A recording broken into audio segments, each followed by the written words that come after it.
In this video, we'll be taking a look at 4 college basketball games happening on February 18, 2026, and providing you with free team picks and total picks for each one of those games, so 8 picks in total. Welcome back to Cash Out Sports. Let's dive right into it. Oh, and don't forget to subscribe and to click the bell icon to get notified as soon as these videos get released, so that you have more time to plan out your bets as we provide these videos on a daily basis. I can guarantee that you'll have all the important information that you'll need on these 4 college basketball games after fully watching this video. One more thing before we start. If you would like to gain access to our best exclusive sports picks to take your journey to the next level, then check out our Patreon in the link down below, where we offer our best single picks, parlay picks, and much more. Now let's get started.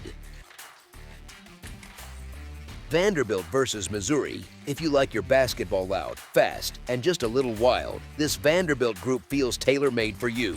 They show up in Columbia playing the kind of free-flowing offense that does not stall out in half-court mud, and you can almost feel it in the way they spread the floor and keep the ball hopping. Instead of pounding post-ups and begging for whistles, they turn the three-point line into a pressure point, spacing you out, forcing closeouts, and then cutting behind your mistakes like it is a pickup game where one team clearly brought the better plan. The shooting is not just a streak, it is a full identity that shows up every night, with real spacing, confident pull-ups, and trips to the line that keep the scoreboard moving even when a possession bogs down a little. Even with Duke Miles still stuck watching in street clothes and Frankie Collins living in that gray rehab zone, the backcourt has not crumbled. It has simply reshaped itself. Tyler Tanner has taken the steering wheel in a way that feels calm and ruthless at the same time, running the show, picking his spots, and giving this offense a grown-up feel when games tighten and possessions start to matter more. Tyler Nichols stretches the floor with that clean perimeter stroke that defenders hate to chase through screens, and when he is humming, he pulls bigs out of the paint and opens those driving gaps that make everything else easier. Devin McLaughlin and Ak Okereke bring that modern Southeastern Conference frontcourt vibe, long and active, able to sprint the floor, bother shots, and still finish plays when guards create an edge. What really separates this matchup is that Vanderbilt does not sacrifice all sense of order on the defensive end to play that way. They stay connected, they guard the arc with pride, and they force enough turnovers to tilt extra possessions in their favor, which matters a lot once the crowd starts yelling and little momentum swings can feel bigger than they actually are. Missouri has plenty of talent, and Mizzou Arena can absolutely feel like a storm when they get rolling, with scorers who can heat up and stretches where the Tigers look like they can punch with anyone. But the way Missouri struggles to protect the perimeter sets up a tricky night when the opponent lives off pace, spacing, and confident shooting, and Vanderbilt has already shown that its style travels well into tough buildings. Over 4 quarters of pressure, poise, and shot making, that profile lines up with the side that is more likely to stretch a tight game into some breathing room by the final minutes. As our first pick for this matchup, the Vanderbilt Commodores to cover the spread as favorites is our full game side pick. Both of these offenses show up expecting to play with rhythm, not with the brakes slammed on, and you can see it in how quickly they get into actions, how fast they flow from the first option to the second, and how rarely the ball just sticks in one spot. Vanderbilt comes in used to putting up big numbers, sharing the ball, keeping turnovers down, and hunting threes early in the clock instead of settling for long twos that make coaches sigh.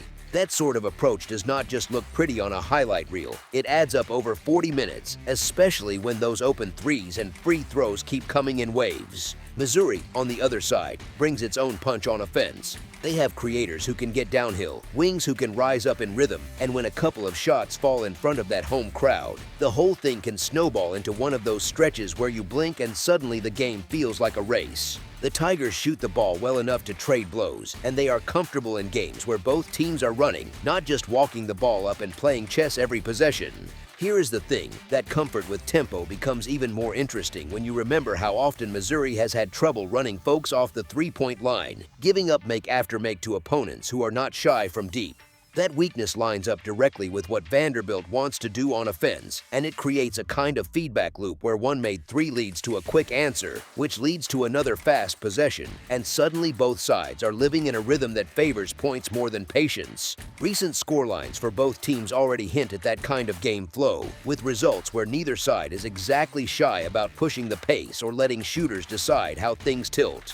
It is not that either defense is hopeless. Vanderbilt in particular still has structure and discipline, but against this matchup of styles, solid defense can still get dragged into a numbers game by good offense and quick decisions. So when you put together Vanderbilt's offensive firepower, Missouri's willingness to trade punches, the issues guarding the arc, and the natural chaos of a conference night with both teams chasing a statement performance, it all points toward a game where the total has a very real chance to soar rather than stall. As our second pick for this matchup, over the projected total is our full game total pick. Virginia versus Georgia Tech. Virginia heads to Atlanta for this one as the clear heavyweight in a matchup that feels like a business trip for a top-tier program against a league opponent still trying to figure itself out. The game falls on Wednesday, February 18, 2026, and it carries that mid-season vibe where one team looks to polish its resume while the other just wants a night where everything finally clicks. Under first-year head coach Ryan Odom, Virginia has already stacked up 22 wins and just showed plenty of poise in that neutral site grinder against Ohio State, a 70-66 result that proved they can live in rock fights on the road just as comfortably as in early season blowouts. The funny part is that this version of Virginia is not stuck in the old stereotype at all. They have played with a much looser, more confident rhythm, hitting 80 or more in 14 different games and floating around 84 points per night, which sits among the top 3 scoring seasons in program history and their best since the early 2000s. On paper, that sounds like a complete personality change, but the core is still the same cold-blooded identity, long wings everywhere, 2 true 7-footers protecting the rim,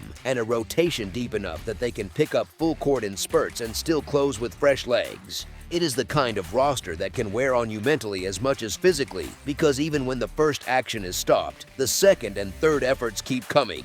Georgia Tech comes into this game in a very different place, sitting at 11-15-0 overall and 2-11-0 in league play, the kind of record that tells you the margin for error disappeared a long time ago. They are fresh off an 89-74 loss at Notre Dame where 4 Yellow Jackets reached double figures, and they still got run out of the gym as the Irish rained in shots from the perimeter. That box score sums up their season pretty well. Plenty of guys who can score, but a defense that has struggled to keep Atlantic Coast Conference opponents out of the 80s and even the 90s when things snowball. Now they have to deal with that problem while shorthanded, with Jaden Mustaf sitting in doubtful territory and frontcourt pieces Peyton Marshall and Muhammad Silla plus wing Dylan Thompson on the shelf, which puts even more strain on the bodies they do have. Virginia, on the other hand, shows up without anyone listed on the current injury report, and that clean bill of health matters when the game starts to feel like a long, slow uphill climb. There is also the mental side of this matchup, and it leans hard toward the visiting locker room because Georgia Tech has dropped 11 straight regular season meetings to Virginia and has not beaten them at home since 2016, which is a long time for the same story to replay. You can imagine how that history starts to creep into late-game possessions, especially when the deeper, more physical group keeps throwing fresh size at you around the rim and on the glass. Tech can absolutely hang in spurts at home, ride a loud run, maybe even rattle Virginia for a few minutes, but over 40 minutes the pattern tends to look familiar. The Cavaliers stack stops, string together 1 or 2 decisive spurts, and quietly turn a close contest into a double-digit separation. Oddsmakers have responded by treating Virginia as a strong road favorite, and honestly, when you weigh the health, the depth, the interior presence, and that long track record of controlled wins in this series, the side that profiles as the one more likely to cover a full game spread is the one arriving from Charlottesville. As our first pick for this matchup, the Virginia Cavaliers to cover the spread as favorites is our full game side pick. Virginia's shiny scoring numbers invite people to picture a track meet, and there is some truth behind that image, with nights like the Marshall game where they cracked triple digits and other outings where they cruised into the 80s and 90s without breaking much of a sweat. Beneath that, though, sits a very old-school script. They hit you early, create a little separation, then flip the switch into control mode, walking the ball up, grinding clock, and trusting that their defense will make those slightly longer possessions feel like an exam. That recent 70-66 win over Ohio State is a neat example. The talk coming in was about the new-look offense, but once the game tightened late, Virginia narrowed the pace, turned every touch into a half-court puzzle, and the final score landed in a pretty modest range compared with the hype. Georgia Tech would love this one to feel more like a holiday pickup run, with plenty of space, lots of rhythm, and their wings letting it fly.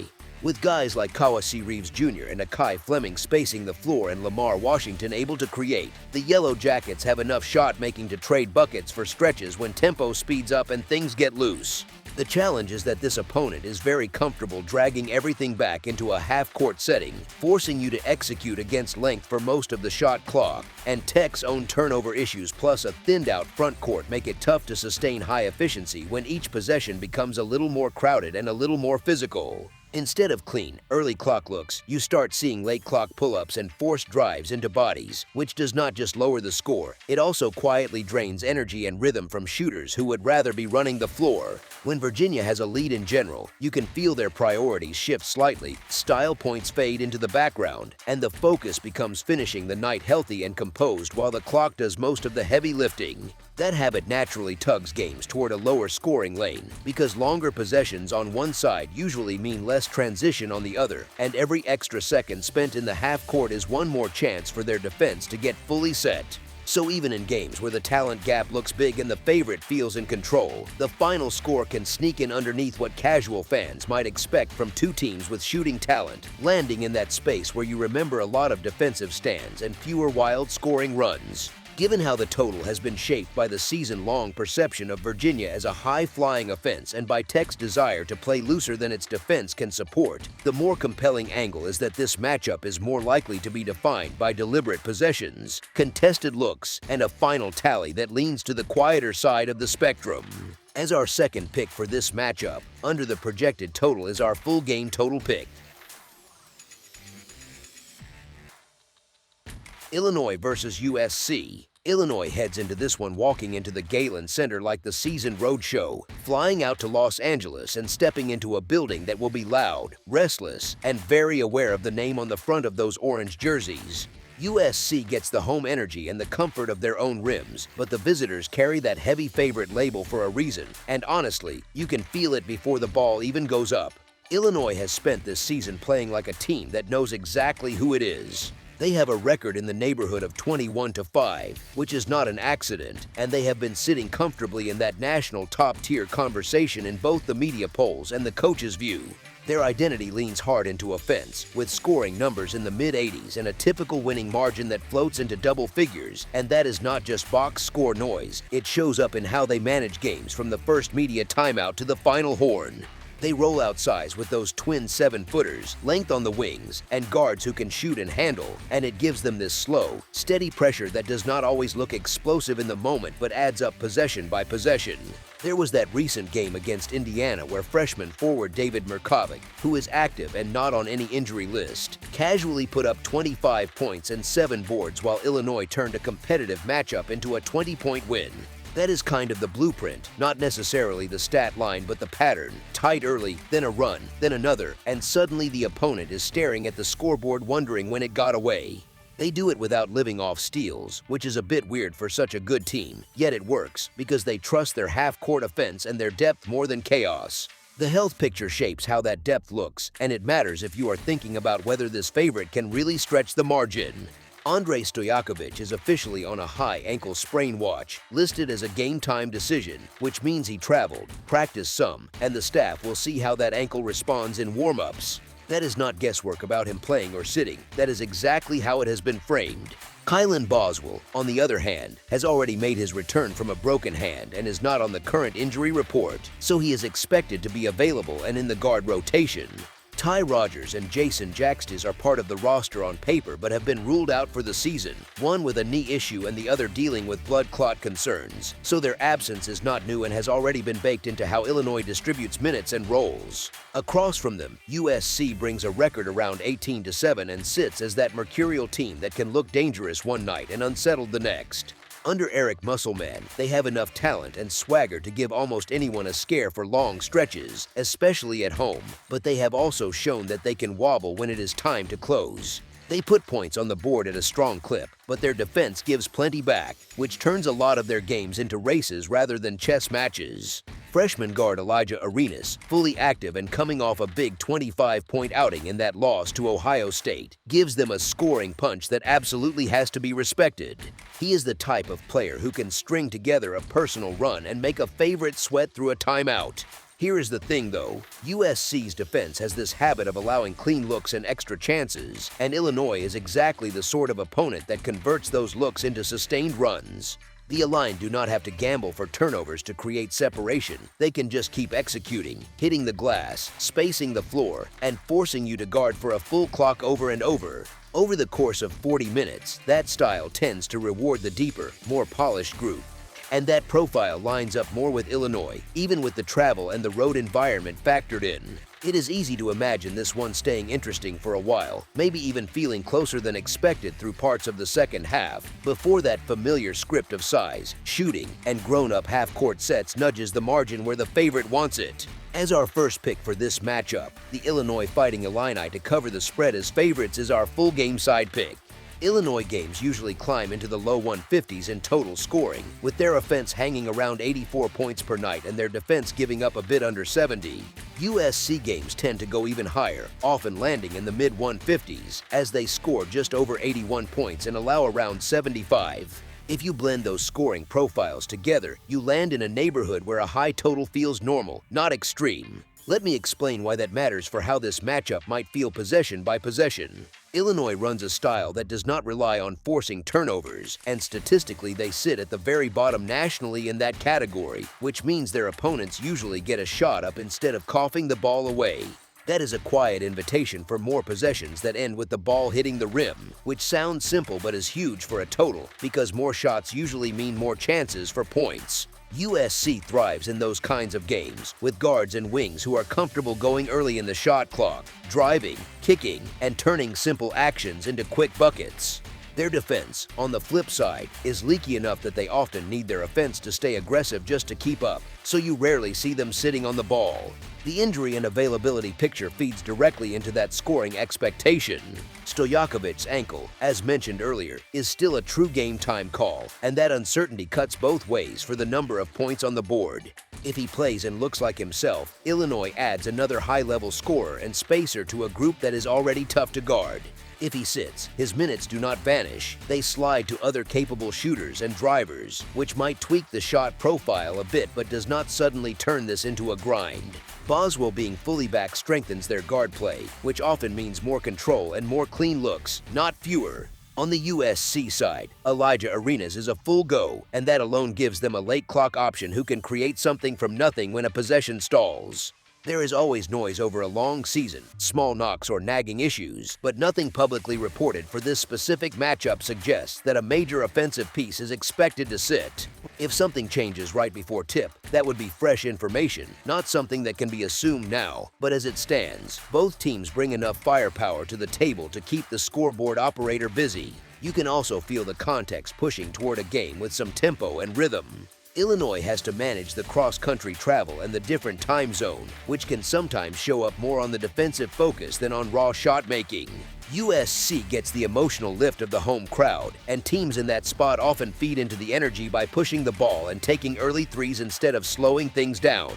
Neither coach is naturally wired for a slow, bruising contest in this kind of showcase, especially with both rosters built around scoring talent, not just size and muscle. If the game stays competitive on the scoreboard, you get aggressive offense on both ends, and if one side builds a cushion, you often get quick responses and late fouls that add more points in the closing minutes. Putting all of that together, the regular scoring habits, the stylistic tendencies, the health picture, and the emotional setup all point toward a matchup where points arrive early, keep coming, and never really slow down in a meaningful way. As our second pick for this matchup, over the projected total is our full game total pick.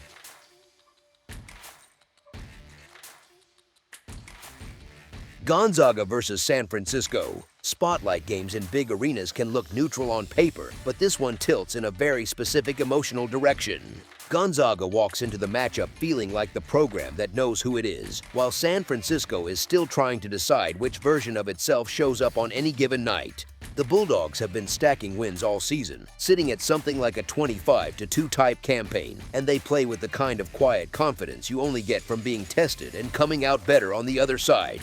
Their offense lives in that happy space where scoring in the 80s feels normal, not special, and that rhythm usually survives travel, time zones, and unfamiliar rims. They defend well enough that you can almost see the frustration build in opponents as possessions get longer and shots get harder, which is a rough way to spend 40 minutes against a favorite. Even with Braden Huff still sidelined and watching from the bench, the rotation has settled nicely, with roles that feel clear and chemistry that looks real, not forced. Graham Ike, in particular, has been playing like the guy who walks into the gym, plants himself on the block, and dares you to do something about it, piling up scoring stretches and double-digit boards that slowly wear people out.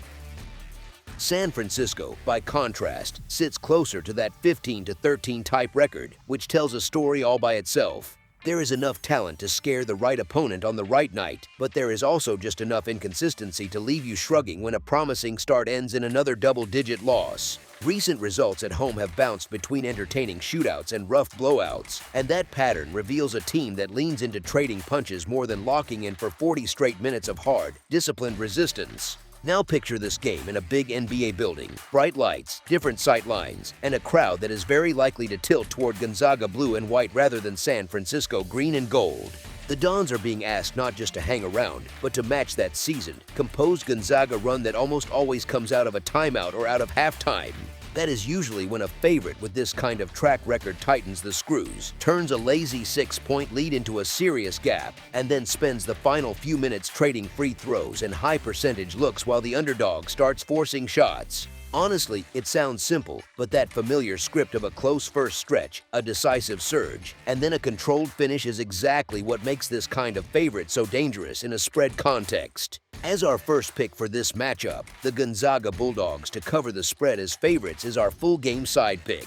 Gonzaga plays with an offensive flow that rarely looks rushed, but still ends up with a lot of possessions and a lot of clean looks. They are comfortable living in the high-scoring ranges, and the efficiency is what really matters here, because efficient possessions mean you do not need a frantic pace to keep the scoreboard busy.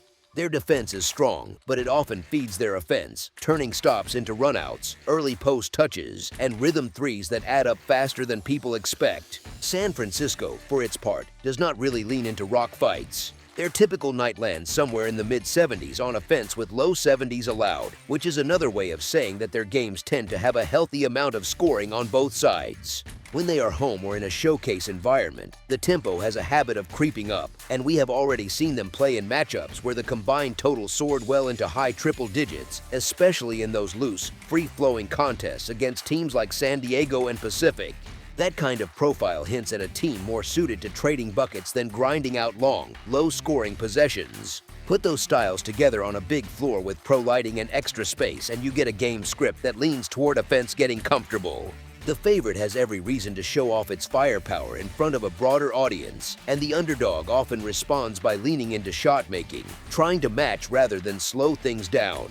Late game scenarios only tilt things further because if the leading side stretches ahead, you start to see intentional fouls, quick shots, and bench guys finally getting their own looks. All of that adds cheap points to a box score that was already on pace for a lively total. Here is the thing, while nothing is guaranteed, the combination of Gonzaga's polished scoring machine, San Francisco's willingness to engage in higher scoring rhythms, and the stage itself points more often toward a game where the scoreboard operator stays busy rather than bored. As our second pick for this matchup, over the projected total is our full game total pick.